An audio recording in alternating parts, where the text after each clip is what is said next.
ચાલો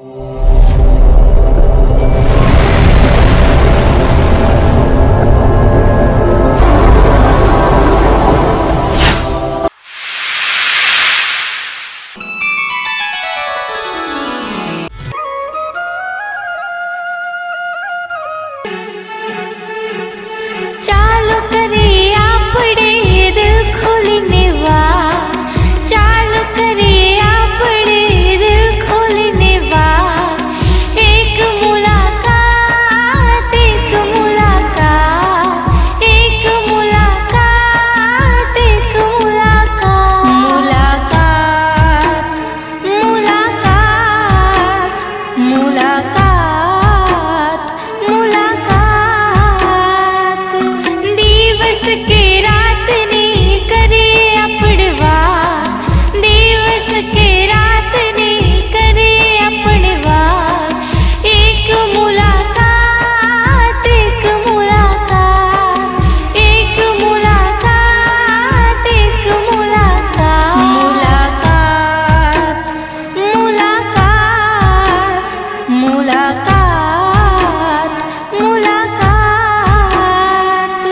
સુખ હોય કે દુઃખની કરીએ આપણે વાત, સુખ હોય કે દુઃખની કરીએ આપણે વાત. એક મુલાકાત, એક મુલાકાત, એક મુલાકાત, એક મુલાકાત. મુલાકાત, મુલાકાત, મુલાકાત, મુલાકાત. નમસ્કાર શ્રોતા મિત્રો, હું છું આપનો લોક ગાયક જયેશ બારોટ. ફરી પાછું જેબી ફિલ્મ સ્ટુડિયોમાં આપનું હાર્દિક સ્વાગત છે.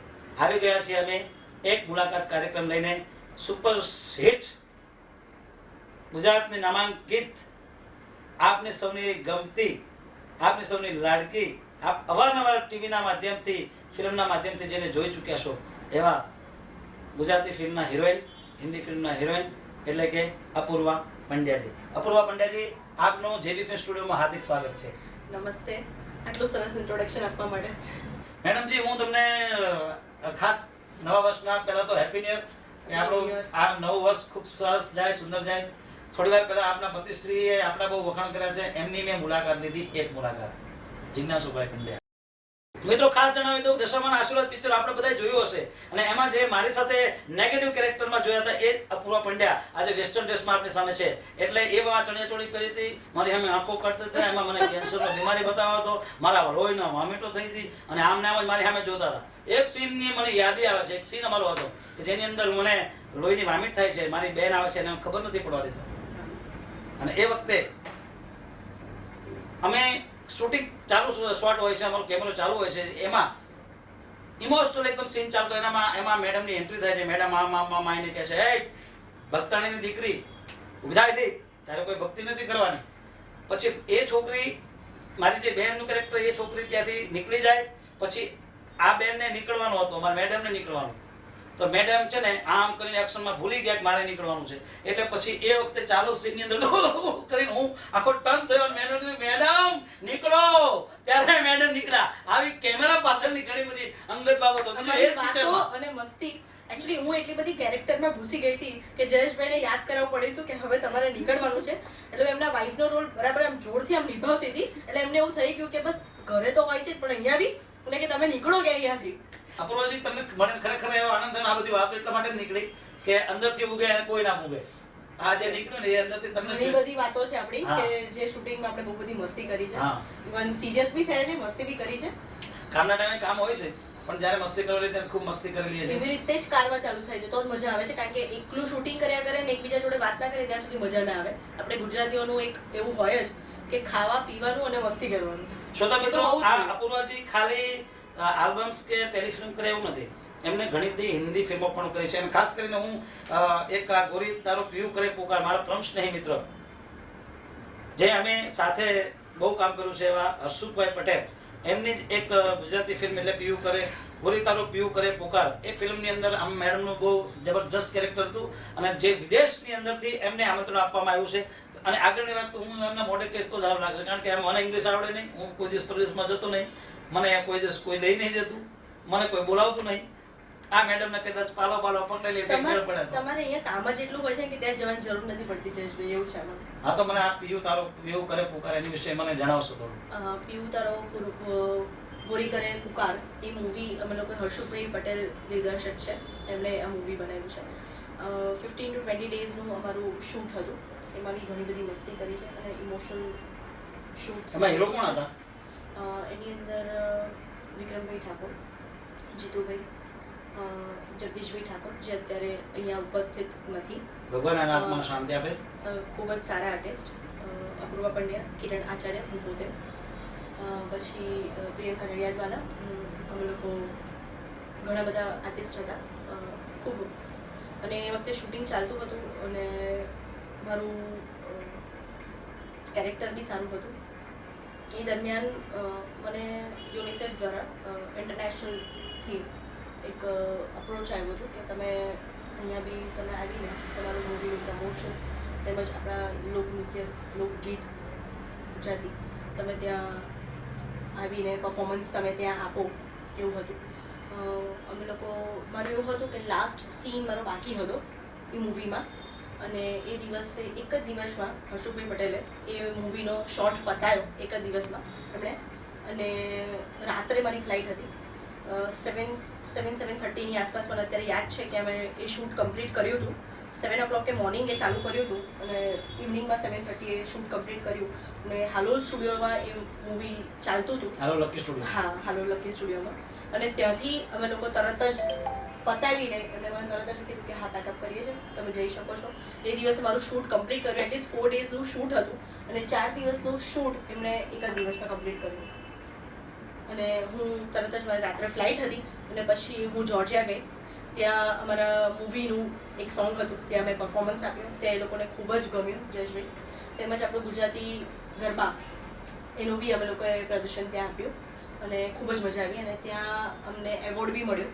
વાહ. અને એમણે મને એક્ટ્રેસ તરીકે ત્યાં મને સન્માનિત બી કરી ત્યાં. વાહ વાહ, ક્યાં વાત. એટલે આપણા માટે, આપણા ગુજરાતીઓ માટે આ બહુ ગર્વની વસ્તુ છે કે ઇન્ટરનેશનલ થ્રુ, એટલે તમે બહાર જાઓ છો, અહીંયા તો તમને બધા ઓળખે છે, ત્યાં તમને ઓળખવું અને ત્યાં તમારું સન્માન કરવું એ બહુ મોટી વસ્તુ છે. અત્યાર સુધી કેટલી ગુજરાતી ફિલ્મો કરી હશે તમે અંદાજે? 3 to 4 ગુજરાતી ફિલ્મ્સ કરી છે. હિન્દી સિરિયલ્સ મેં વધારે કરી છે. ગુજરાતી મૂવીઝમાં વડિયા બાપજી, રાગચોરાજી, ગોરી તારો પીયુ કરે પુકાર, તેમજ એક મૂવી હતું મારું ક્યાં ખૂબ કહ્યું. એ ઘણા બધા મેં મૂવીઝ કર્યા છે. ઇવન ગુજરાતી આલ્બમ્સ મેં તમારી જોડે તો ખાસા કર્યા જ છે. એ પછી બી આરતી અને શેમ કલ્યાણીમાં. અપૂર્વાજી, તમે તો ગુજરાતી હિન્દી ફિલ્મો તો કર્યા છે, પણ સિરિયલ્સ બી ઘણી કરી છે ને તમે તો? ઘણી બધી સિરિયલ્સ કરી છે. તમે કદાચ જોયું હશે કે ચંદ્રગુપ્ત મૌર્ય, ઇમેજિન ટીવી પર આવતું હતું, શનિદેવ, બજરંગબલી, સહારાબન, જય મા દુર્ગા ઇન કલર્સ, આ બધી સિરિયલ્સ, માઇથોલોજીકલ સિરિયલ્સ બધી આવતી હતી. એમાં ઘણા બધા મેં કામ કર્યા છે. એટલીસ્ટ 4 to 5 સિરિયલ્સ છે. ઇવન દ્વારિકાધીશ બી આવતું હતું, સેટરડે સન્ડે આવતું હતું ખાલી ઓનલી, અને ઇમેજિન ચેનલ. એમાં બી ઘણું બધું મેં કામ કર્યું છે. ઘણા બધા દેવીના રોલ કર્યા છે, કેરેક્ટર્સ કર્યા છે, ઘણું બધું કામ કર્યું છે હિન્દી સિરિયલ્સમાં ને એમાં. પછી હું ગુજરાતી મૂવી તરફ ગઈ. હિન્દી મૂવી બી મેં કર્યું છે. વલ્લભ આચાર્ય મૂવી, એ દ્વારકેશ લાલજી મહારાજ એ બી મારી સાથે હતા અને એમના વાઈફનું કેરેક્ટર મેં ભજવ્યું છે એમાં. કેટલા નસીબદાર છો યાર Thank you. ખરેખર. દ્વારકેશલાલજી મહારાજને કોણ ના ઓળખે? અને એમના જે દિગ્દર્શક છે અજયભાઈ શાહ, એમણે આ મૂવી, હા, નિર્માતા, એમણે આ મૂવી બનાવ્યું છે અને ખૂબ જ સરસ રીતે એ મૂવી ગયું છે. અહીંયા તો છે જ, તેમજ એની સાથે ઇન્ટરનેશનલ સ્તરે જેમ કે કેનેડા છે, USA છે, લંડન છે, એ બધી જગ્યાએ બી એમણે આ મૂવી લોન્ચ કર્યું છે. વાહ. તો આ બહુ ગર્વની વાત કહેવાય કે ત્યાં બી એ માઇથોલોજીકલ મૂવી છે, ભગવાનનું મૂવી છે, કે ત્યાં એટલું હાઉસફુલ જઈ રહ્યું છે ને અહીંયા કરતાં ત્યાં વધારે હાઉસફુલ જઈ રહ્યું છે. અજય બેસાની મેં પણ 2 ફિલ્મો કરી છે. એમાં એક વિશ્વાસનો ઘાત અને મા મારે જીવવું છે. હા, આ 2 ફિલ્મો મેં એમની કરી છે અને હજુ લગભગ 8-10 ફિલ્મો મારે એમની કરવાની છે. એમાં લગભગ 10-10 પિક્ચરમાં એમને કીધું છે કે ભાઈ હિરોઈન તારે ગોતવાની નથી. મેં કીધું રીઝન શું? મને કે હિરોઈન તો અપૂર્વા પંડ્યા સિવાય મારા પિક્ચરમાં કોઈ ના હોય. તો મારે તમને એ પૂછવું છે કે તમને એ આ એક જ પિક્ચર કર્યું તમે એમની સાથે? તમે તો મારી સાથે ઘણા કામ કર્યા છે અને અજયભાઈ શાહ સાથે એક જ પિક્ચર કર્યું છે અને અજયભાઈ શાહ આટલા દિલથી કોઈ આર્ટિસ્ટ ઉપર પ્રેમ વરસાવે એવું કદાચ મેં પ્રથમ વખત જોયું હશે. કારણ કે હું ઓળખું છું ને ત્યાં સુધી એ બહુ પ્રોફેશનલ રીતે રહે છે બધા સાથે. કોઈ સાથે અહીંયા દિલથી દિલનું નાતું કદાચ નહીં જ હોય. પણ એમને મને સામેથી કોલ કરીને કીધું હતું કે કોઈ પણ ફિલ્મ બનાય અપૂર્વા જેવી આર્ટિસ્ટ વડોદરામાં કોઈ નથી. એનું કારણ છે જયેશભાઈ, એવું નથી. હું એક્ટ્રેસ છું એટલે બધા જોડે છે ને હું કામ પર જઉં છું, પણ કામ પર કામની જ વાતો હોય છે. હું લિમિટમાં હોઉં છું, પ્રોફેશનલ કામ કરો છો. પ્રોફેશનલ કામ કરું છું. અને અમુક એવું થઈ જાય ને કે વાતો પરથી ને એમના પરથી અચ્છા કે બરાબર પ્રોડ્યુસરને મોટામાં મોટું મારા અંદાજ પ્રમાણે તો પ્રોડ્યુસરને કોણ ગમે ખબર તમને? જે ઓછા ટાઈમમાં વ્યક્તિ અને સારા વ્યક્તિ ઓછા ટાઈમમાં જે વધારે કામ ખેંચી આપે ને, કેમ કે એમને તો મૂળ વસ્તુ એક જ હોય. પ્રોડ્યુસરને કે ભાઈ સારી આર્ટિસ્ટ લીધી હોય તો ધારો કે 2 દિવસમાં જે કામ ખેંચવાનું 1 દિવસમાં તમે કરી આપો એટલે પ્રોડ્યુસર તમારા ઉપર ખુશ. કારણ કે પ્રોડ્યુસરને 1 દિવસનો આખો ખર્ચો બચી જતો હોય છે. અને સારા કલાકારો બનવા માટે થઈને એની માટે ઘણો બધો ભોગ આપવો પડે, ઘણા બધા પૈસા લાગે છે એની પાછળ. એવું નથી એક દિવસનું શૂટ કર્યું અડધેથી અમે જતા રહ્યા, એમાં નુકસાન એ લોકોનું ઘણું થતું હોય છે. એટલે એ બધી વસ્તુ બી આપણે વિચારવી પડતી હોય છે. ખાલી આપણે એકલા જ નથી હોતા, આપણી જોડે આખું યુનિટ હોય છે. 100 માણસનું યુનિટ હોય છે. એમને ખવડાવવા ક્યાં, એમને સુવડાવવા ક્યાં, એમને જમાડવા ક્યાં. સાહેબ ખાસ કરીને એક વસ્તુ જણાવી દઉં, જ્યારે ફિલ્મ બનતી હોય છે ત્યારે પ્રોડ્યુસર જ્યારે ક્યાંથી પૈસા લાવ્યો એ કોઈ જ નથી પૂછતું. ડિરેક્ટર એ કેવી રીતે સ્ટોરી લાવ્યો એ કોઈ નથી પૂછતું. પણ સૌથી મોટું કામ એમનું જ હોય છે. હા, સૌથી મોટું કામ એમનું હોય છે. અને ખાસ કરીને કહી દઉં કે જેટલા ટેકનિશિયનો હોય એ જ્યારે કામ કરવા આવતા હોય ત્યારે એવું લાગતું હોય આપણને કે એ આપણા લગ્નમાં આવ્યા હોય છે. એટલા લાડ કરે. સાચી વાત છે. મેકઅપ મેન હજુ નથી આવ્યો એટલે હું નહીં ઊભો થયો. મારે થોડી વાર લાગશે. હું રાત્રે પ્રોગ્રામમાં ગઈ હતી એટલે મારાથી ઉઠાતું નથી. આવા બધા ઘણા બધા વાર્તાઓ હોય. પણ પ્રોડ્યુસર અને ડિરેક્ટરની જે હમદર્દી, કારણ કે ફિલ્મ લાઈનની અંદર સૌથી પહેલા ડિરેક્ટર અને પ્રોડ્યુસરની હોય તો ફિલ્મ બનતી હોય છે.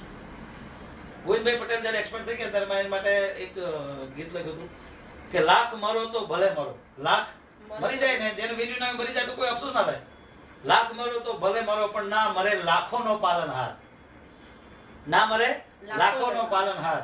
કે અમર ગુજરાતની ગાથા ગોવિંદભાઈથી લખાણી છે. ગોવિંદભાઈ એટલા સુંદર મજાના 28, 26, 27 તમે ગોવિંદભાઈની વાત કરી ને તો અત્યારે કહું કે ગોવિંદભાઈ જોડે કામ કરવા માટે મને ખબર છે, હું સાથે છું. એમનું લાસ્ટ મૂવી જે હતું જે હર્ષભાઈ પૂરું કર્યું, પાકિસ્તાન વાળું લાસ્ટ એમનું જે મૂવી હતું, એમાં એમણે મને સરહદી પાર રાધા. એમણે મને બોલાવી હતી, હું એમને મળવા ગઈ હતી. બધા આર્ટિસ્ટનું એક સપનું હોય કે આટલા મોટા ડિરેક્ટર સાથે કામ કરવું. અને હું એમને મળી.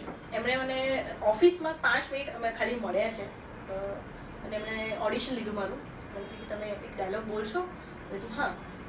હું બોલી. એમને ખૂબ જ ગમ્યું. એમણે એ જ દિવસે મારું કોસ્ટ્યુમ, તમારું મૂવીમાં કેરેક્ટર રહેશે, તમારે આ કરવાનું છે, તમારું કોસ્ટ્યુમ એ દિવસે મારું થઈ ગયું. અને એટલા પર્ટિક્યુલર એ વ્યક્તિ છે કે એ દિવસે એમણે મારું માપ લીધું. તમે નહીં માનો, અત્યારે કોઈ ગુજરાતી ફિલ્મ ઇન્ડસ્ટ્રીમાં એવા ડાયરેક્ટર મેં નથી જોયા કે આટલી નાની નાની વસ્તુઓ જે જોતા હોય. તમારા કોસ્ટ્યુમથી લઈને તમે કાનમાં શું પહેરવાના છો, તમારા માથા પર શું આવશે, તમારી ઇંચીસ કે તમે આટલા ઇંચથી મહિના પછી તમે મને મળો ને તો એવી તમારે આટલી જ વસ્તુ રહેવી જોઈએ. આટલી પર્ટિક્યુલર કોઈ ડાયરેક્ટર મને નથી મળ્યા. હું એમને મળી, એમણે મને આ બધી વસ્તુ કીધી. મહિના પછી અમે લોકો મળ્યા. એમણે કીધું કે આ શૂટ આપણે ચાલુ કરીએ છીએ 4 days પછી. અને મારું નસીબ ખરાબ કહેવાય એવું કહી શકું કે 4 દિવસ પછી એવા ન્યૂઝ આવ્યા કે એક્સપાયર થઈ ગયા. એટલે મને એ વાતનું તો આપણને દુઃખ રહેશે જ. આપણને કારણ કે આપણે ગુજરાતની મારે એમની જોડે કામ કરવા ના મળ્યું, મને એનું દુઃખ રહેશે. તો અમારા બેડ લક કહેવાય કે તમે ગોવિંદભાઈ પટેલ સાથે કામ કરવાનો અવસર ના મળ્યો. હું એટલો ભાગ્યશાળી છું કે મેં એમની સાથે ઘણી બધી ફિલ્મો કરી છે અને ઘણા બધા ગીતો એમના મેં લખ્યા છે. ઘણા બધી ગાવાનો મને મોકો મળ્યો છે. અને મને એવું જાણવા મળ્યું છે કે તમને આમિર ખાન જે આપણા બોલિવૂડના સુપરસ્ટાર છે એમને પણ આમંત્રણ આપ્યું હતું કઈ ફિલ્મ માટે? હા, એકચ્યુઅલી અહીંયા બરોડામાં એમનું ઓડિશન થયું હતું સુપરસ્ટાર.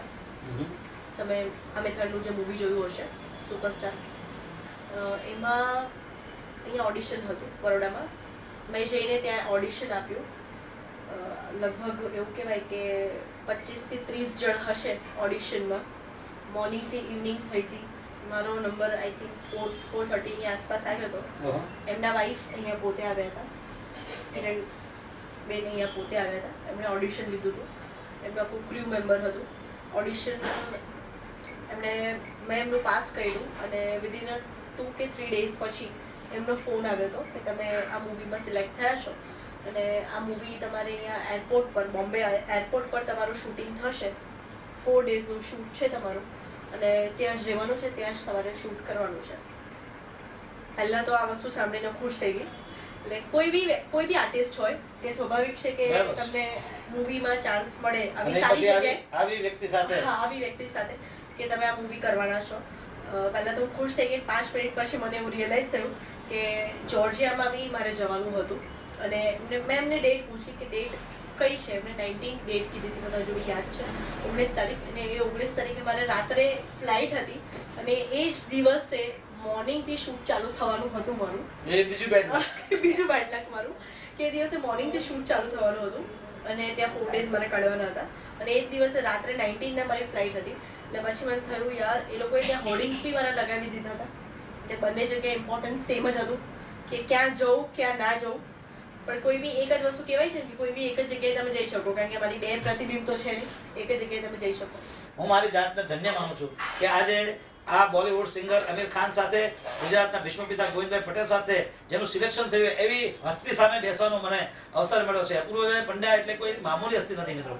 ખૂબ એમને પરિશ્રમ કરીને પોતાનું એક અલગ સ્થાન મેળવ્યું છે, જેમણે ગુજરાત નહીં પણ દેશ વિદેશમાં જઈ અને પોતાનું નામ રોશન કર્યું છે. ગુજરાતની જનતાને પણ હું એક રિક્વેસ્ટ કરીશ કે વડોદરાના આટલા સારા કલાકારોને પ્રોત્સાહન મળવું જોઈએ. આવા સારા કલાકારોને જે આમિર ખાન ત્યાંથી આ સુધી લાંબા થતા હોય તો આપણે પણ આપણા કલાકારને ખૂબ પ્રેમ કરવો જોઈએ. આપણા કલાકારની ફિલ્મો અવશ્ય જોવી જોઈએ.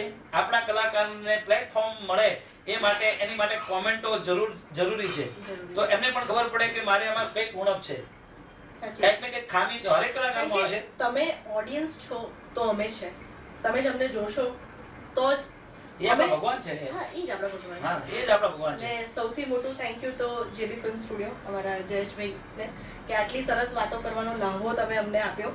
અને ખાસ કરીને બીજું એક વાત કહી દઉં કે આ અમે અમારા મનોરંજન માટે કરીએ છીએ. આપને ગમે એવી વસ્તુ બનાવવાનો પ્રયત્ન કરીએ છીએ. તમને ગમે તો લાઈક કરજો, સબસ્ક્રાઇબ કરજો અમારી ચેનલને.